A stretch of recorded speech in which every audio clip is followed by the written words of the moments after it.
বৈষম্য বিরোধী ছাত্র আন্দোলনের অন্যতম সমন্বয়ক সার্জিস আলম সবাইকে সতর্ক করে নিজের ভেরিফাইড ফেসবুক আইডিতে একটি পোস্ট করেছেন। নিজের ছবি দেখিয়ে কেউ যদি কোনো সুবিধা নিতে না পারে সে বিষয়ে সবাইকে সাবধান করেছেন তিনি। পোস্টে তিনি লিখেছেন, আমার সাথে কারো ছবি আছে মানেই সে আমার পরিচিত বা কাছের কেউ এমন নয়। কেউ যদি আমার সাথে তার ছবি বা সংশ্লিষ্ট কিছু দেখিয়ে কোনো সুপারিশ করে তবে সে বিষয়টিকে পাত্তা দেওয়ার প্রয়োজন নেই।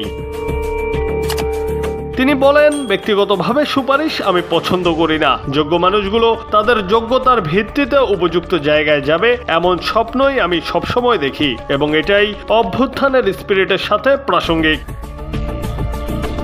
এই সমন্বয়ক আরো বলেন, কোথাও কোনো যৌক্তিক ও প্রয়োজনীয় বিষয়ে কথা বলার প্রয়োজন হলে আমি নিজে দায়িত্ব নিয়ে কথা বলি। অন্য কাউকে দিয়ে কথা বলানো বা সুপারিশ পাঠানো এসব আমার ব্যক্তিত্বের সাথে যায় না। সবশেষে তিনি বলেন, কেউ যদি আমার নাম ভাঙিয়ে কিছু বলে বা করার চেষ্টা করে তাহলে বলবেন সরাসরি আমার সাথে কথা বলিয়ে দিতে, তখনই সত্য মিথ্যার পার্থক্য বুঝতে পারবেন।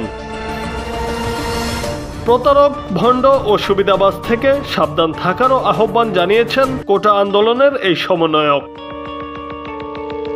জুনায়েদ আহমেদ, বাংলা টিভি।